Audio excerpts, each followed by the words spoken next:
السلام علیکم ورحمۃ اللہ۔ بچوں، ہم پڑھ رہے تھے ابتدائی طبی امداد یا فرسٹ ایڈ۔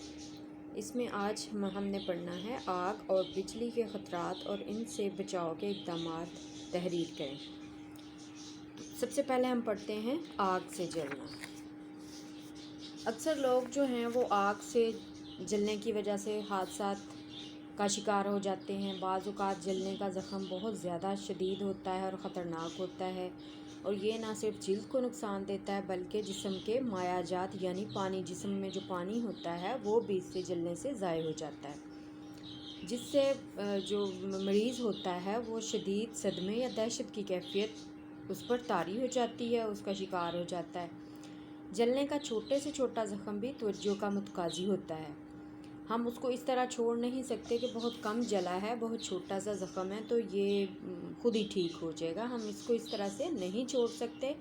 آگ یا گرم پانی، بھاپ وغیرہ سے جلنا جو ہے وہ خطرناک ہوتا ہے، اور انسان کے پہنے ہوئے کپڑوں کو آگ لگنے سے، مکان کو آگ لگ جانے سے جھلس جانا، خود ہی یا انگیٹھی سے یا پھر چولہے پر اتفاقیہ طور پر گر جانا، چولہے کے پھٹنے سے آگ میں جھلس جانا، جسم پر گرم ترین کسی چیز کا گر جانا، گرم لوہے کا، تانبے وغیرہ کا لگ جانا، جسم پر کھولتی ہوئی مائع جات کا گر جانا، گرم ترین بھاپ کی زد میں آ جانا، ان تمام وجوہات کی بنا پر انسان کا جو جسم ہوتا ہے وہ جھلس جاتا ہے۔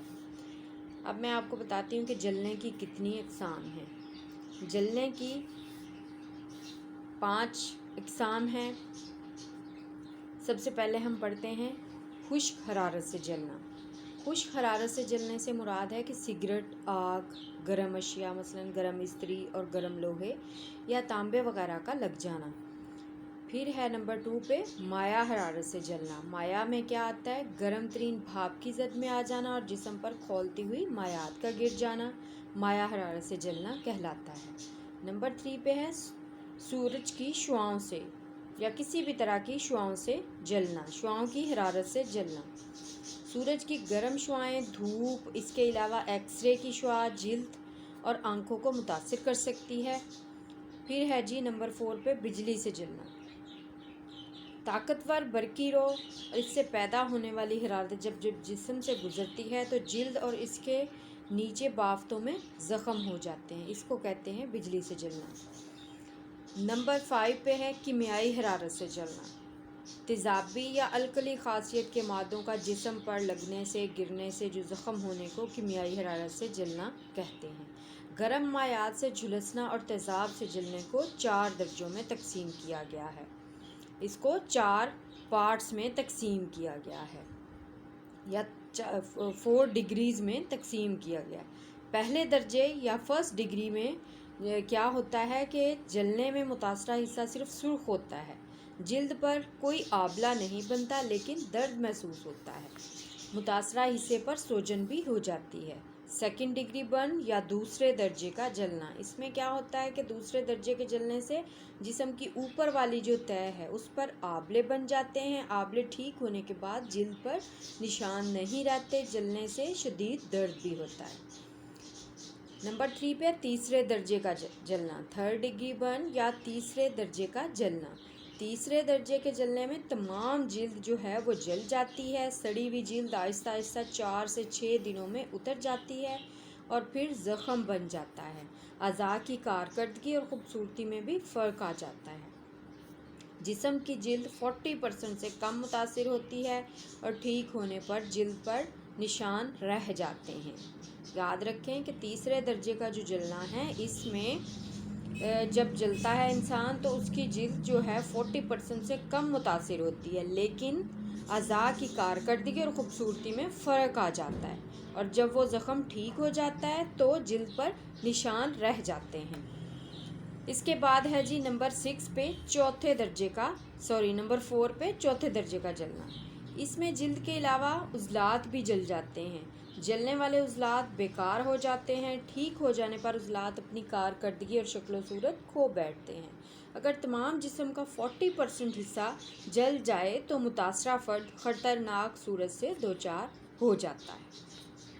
یہ تو تھی ہماری جلنے کی اقسام۔ جلنے کی کتنی اقسام ہے، جلنے کی 5 اقسام ہیں۔ نمبر 1 خشک حرارت سے جلنا، نمبر 2 مائع حرارت سے جلنا، نمبر 3 شعاؤں کی حرارت سے جلنا، نمبر 4 بجلی سے جلنا، اور نمبر 5 کیمیائی حرارت سے جلنا۔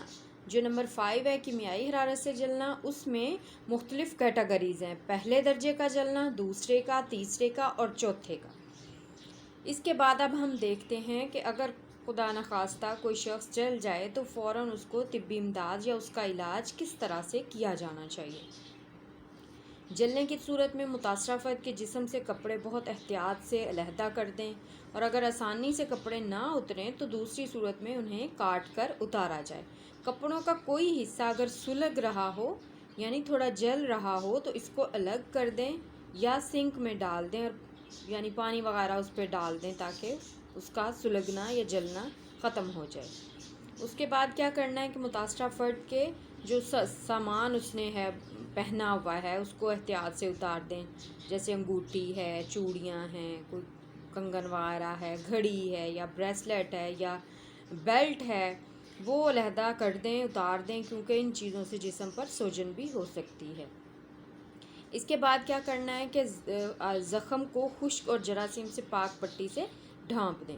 کوئی بھی کپڑا یا کوئی اور چیز جو جلنے کے بعد جسم سے چپک گئی ہو اسے الگ کرنے کی کوشش نہ کی جائے۔ بہت نرم کپڑا، روئی، اون یا چپکنے والا پلاسٹر بھی استعمال نہ کریں، اور اگر آبلے وغیرہ پڑ جائیں تو انہیں مت چھیڑیں، کیونکہ نچلی سطح کی جلد کی حفاظت کا باعث ہوتے ہیں۔ جو آبلے ہوتے ہیں وہ نچلی سطح کی جلد کی حفاظت کا باعث ہوتے ہیں۔ اگر درد اور جسم کی سرخی کم ہو جاتی ہے، کوئی آبلے بھی ظاہر نہیں ہوتے اور زخم بھی ایک چھوٹے سکے کے سے بڑا نہیں ہوتا، تو اس صورت میں مزید کسی علاج کی ضرورت نہیں ہوتی۔ متاثرہ فرد کو لٹا دیں اور اسے گرم رکھیں، اور اس کا چہرہ جھلس گیا ہو تو اسے بٹھا کر یا سہارا دے کر رکھیں، اور متوجہ رہیں کہ کہیں اسے سانس لینے میں دقت محسوس نہ ہو۔ اس کے بعد کیا کرنا ہے کہ متاثرہ فرد اگر ہوش میں ہے تو اسے سپ لینے کے انداز میں تھوڑا تھوڑا پانی پلاتے رہیں۔ ہر 15 منٹ کے بعد آدھا گلاس پانی درج ذیل طریقے سے پلاتے رہیں۔ منہ میں اگر زخم یا الٹی آنے کی صورت میں ہے تو پانی پھر الٹی آئی ہوئی ہے یا زخم ہے منہ میں تو پھر اس صورت میں پانی مت پلائیں۔ اگر بازو، ٹانگ یا پاؤں متاثر ہوئے ہیں تو انہیں اٹھا کر رکھیں۔ متاثرہ فرد کو تسلی دیں، اور اگر بچہ ہے تو ہر طرح سے خیال رکھیں اس کا، تاکہ وہ زیادہ اس کا ڈسہارٹ نہ ہو اور وہ دہشت کا شکار نہ ہو، اور اس کے بعد فوراً کوشش کریں کہ ایمبولنس کے ذریعے اس کو ہاسپٹل لے جائیں۔